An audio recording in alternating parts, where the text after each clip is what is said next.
Medok'tan Garcinia Gel 8'de sağlığı sunar. 8'de Sağlık'tan herkese merhaba. Bugün değerli konuğumuz oral implantoloji ve cerrahi uzmanı diş hekimi Aykut Koçun. Hocam hoş geldiniz. Teşekkürler, hoş bulduk. Hoş geldiniz. Teşekkürler. Nasılsınız hocam? Teşekkürler, sizler nasılsınız? Sağ olun, tekrardan sizi görmek çok güzel. Sizlere de çok teşekkürler. İlk soruyla başlıyorum. Diş hekiminde yeni gelişmeler var mı? Bize biraz detaylı anlatabilir misiniz? Özellikle diğer alanlardaki dijitalleşme diş hekimliği alanını da çok etkiledi. Dijitalleşmeden bahsedebilirim ben yenilik olarak. Biz tedavi sürecinden başlangıcına, planlamadan nihai sonuca ulaşana kadar dijital yazılımlardan, dijital cihazlardan şu anda destek almaktayız. Yenilik olarak bunları söyleyebilirim. Peki dijital diş hekimliği nedir? Yani bahsettiğim gibi tedavi sürecinin başlangıcından yapılacak olan işlem, bu bir estetik operasyon olabilir, implant cerrahi planlaması olabilir. Bunların başlangıcından bitimine kadar olan ölçüm, işte implant yapılacaksa implantların pozisyonlandırılması, nihai protezin planlanması, bu gibi şeylerin hepsine diyebiliriz yani dijitalleşme. Hocam eski klasik yöntemler vardı. Bu şimdi yeni döneme geçtik ama eski klasik dönemin dezavantajları nelerdi? Şimdi eski klasik yöntemlerde özellikle ölçüden bahsedebilirim. Klasik konvansiyonel ölçüde hastalarımız da bilir kaşık kullanıyorduk. Ve bu kaşık bazı hastalarda özellikle bulantı refleksi olan hastalarda seanslar hastalara çok korkutucu gelmekteydi. Bazı hastalar bu sebepten dolayı tedavilerini erteliyorlardı. Özellikle şimdi bu dijitalleşmeyle beraber biz bu ölçüleri artık dijital tarayıcılarla alıyoruz. Bunu söyleyebilirim eski yöntemlerin dezavantajları olarak. Aldığımız bu ölçüyü laboratuvar aşamasında sonuçta bir kayıt oluştururken burada bir değişim söz konusu olabiliyordu. Seans süreleri daha uzun olabiliyordu ve bunların hepsi bir dezavantaj olarak, sürenin de bir dezavantajı olmasıyla karşımıza çıkıyordu. Dijital uygulamalardan bahsedecek olursak avantajları nelerdir? Varsa dezavantajları nelerdir?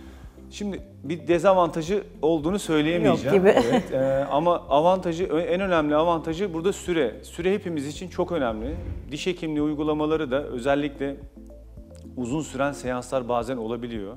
Dijitalleşmede biz yapacağımız işlemi başlangıçtan nihai sonucu, hedeflediğimiz sonucu öngörebildiğimiz için hastayla kararlaştırdığımız, işte yapacağımız protezi ya da yapacağımız tasarımı, gülüş tasarımı olsun. Bunlar eğer başlangıçta her şey güzel bir şekilde planlandıysa hızlı bir şekilde sonuca ulaşırız. Yani en büyük avantajının süre olduğunu söyleyebilirim. Süre ve hata payı da herhalde hiç olmuyor. Evet, hata payı da çok aza indi. Dediğim gibi ölçü, özellikle kayıtların tutulması. Çünkü eski yöntemlerde biz aldığımız ölçülerin yani envanterimize, kayıtlarımıza tutmak için o modeller belli bir süre sonra saklamak zor oluyordu. Ama şu anda bütün hastalarımızın kayıtlarını rahat bir şekilde bilgisayar ortamında tutabiliyoruz. Yani bu da bir avantaj tabii ki. Hocam şimdi estetik beklentisi yüksek ama zaman problemi yaşayanlar için dijital sistem nasıl bir kolaylık sağlar? Yine süre en büyük, tabii hastalar burada hiçbir zaman kimse dişsiz kalmak ya da preparasyonu olmuş bir dişle gezmek istemiyorlar.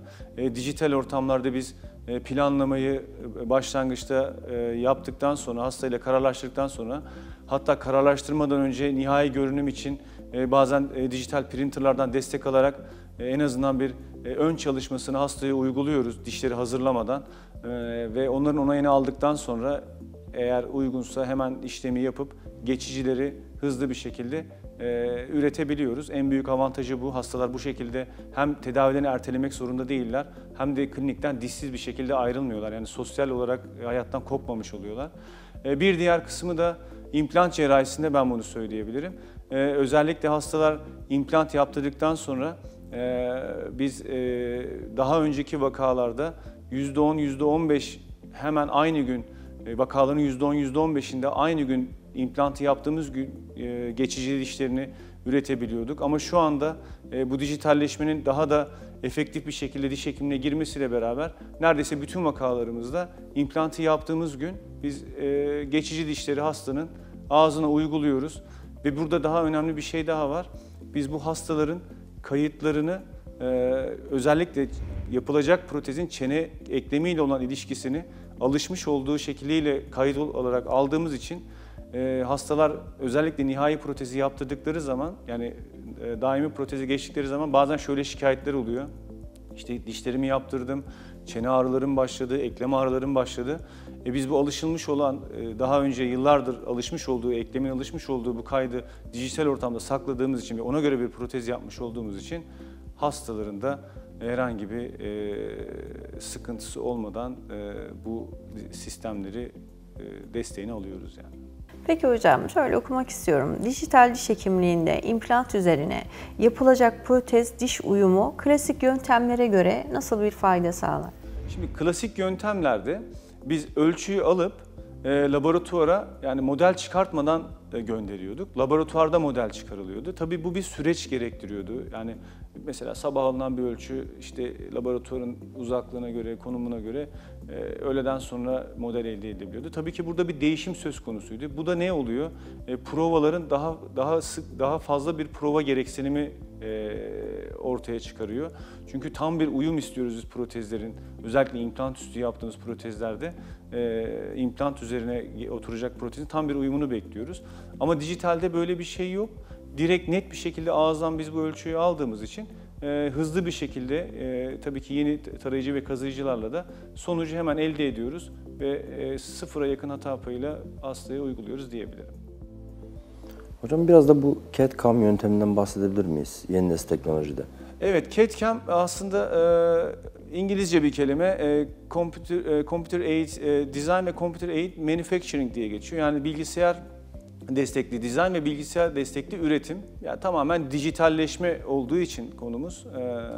Biz dijital ortamda alınan bu ölçüleri bilgisayar ortamında dizaynını yapıp yine işte hangi protez çeşidi yapılacaksa kazıyıcılar ya da işte printerlar vasıtasıyla tasarımını, dizaynını yapmış olduğumuz protezi ortaya çıkarmak. Yani CAD/CAM'in esas tanımlaması bu şekilde. Baştan sona dijital bir iş akışı diyebiliriz. Peki tedavi sürecinde size ve hastaya faydaları nelerdir?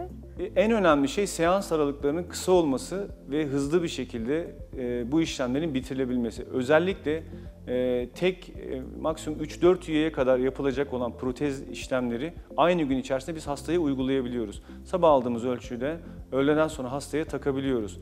İmplant cerrahisi kısmında da işte implantlar yapıldıktan sonra hasta dişsiz gitmesin diye sabit geçicilerini aynı gün içerisinde yine ya da bir sonraki gün hastanın ağzına uygulayabiliyoruz. En önemli avantajının süre olduğunu söyleyebilirim. Peki Aykut Hocam, dijital dünyaya geçtik. Sonuçta bir şeyler tasarlıyoruz. Evet. Bunun sapma payı var mı?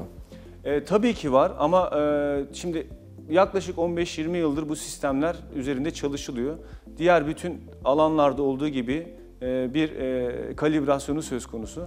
Şu andaki sistemlerin tabii bunlar hep bilimsel çalışmalarda da biz görüyoruz.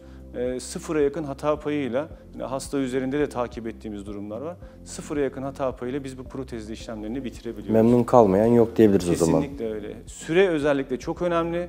Hepimiz için süre önemli. Çünkü dişsiz kalmak da istemiyor kimse bu tedavi süreci. Erteleme isteyen çok var ama bu artık elimizde böyle enstrümanlar olduğu için hastalara zaten sunuyoruz ve hızlı bir şekilde de işlemi bitiriyoruz. Belki de en güzel, yani en çok da yurt dışı hastalarınız için çok büyük Evet, bir kesinlikle. kolaylık sağlamış. Süreyi kısaltarak.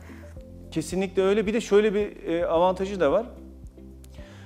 Biz dijitalde kayıtları alıyoruz diye bahsetmiştim. Mesela kayıtları aldıktan sonra bazen olabiliyor. Sonuçta bir aksilik oluyor, bir chipping oluyor, protezde bir bozulma meydana gelebiliyor ya da kullanıma bağlı olarak bir sıkıntı oluyor. Kayıtlar olduğu için hasta bize gelmeden önce bir sıkıntısını belirtiyor. Yani bu protezin değişmesine karar verirsek özellikle biz hasta gelmeden planladığı tarihten önce protezi üretebiliyoruz. Çünkü bütün kayıtlar elimizde. Böyle de bir avantajın olduğundan söyleyebilirim ve dediğiniz gibi yurt dışı hastaları süreleri de kısıtlı, belli bir süre için geliyorlar. Hem gurbetçi hastalar hem de yabancı uyruklu hastalar için çok kısa bir süre içerisinde bu işlemleri bitiriyoruz. Hocam peki bu yurt dışı hastalar döndüklerinde takipleri nasıl yapıyoruz? Şöyle, biz tabii ki şimdi burada kontrol imkanı varsa yılda bir hastayı kliniğe, Türkiye'ye davet ediyoruz. Ama yoksa da mutlaka kendisinde recall'larımız var. Hastayı mutlaka uyarıyoruz. Yılda bir defa mutlaka doktorunuza, oradaki diş hekiminize bu kontrolleri yaptırın diye. Bütün kayıtları zaten dijital ortamda olduğu için kendisine de veriyoruz. Bu şekilde takip ediyoruz. Konforlu bir uygulama diyebiliriz o zaman. Evet, kesinlikle öyle. Çok çok teşekkürler. Ağzınıza sağlık. Çok değerli bilgilerdi. Teşekkür ederim, sağ olun. 8'de Sağlık'ta bugün değerli konuğumuz oral implantoloji ve cerrahi uzmanı diş hekimi Aykut Koçun ile beraber çok keyifli bir sohbet gerçekleştirdik. 8'de Sağlık tüm hızıyla devam ediyor. Medok'tan Garcinia Jel 8'de sağlığı sundu.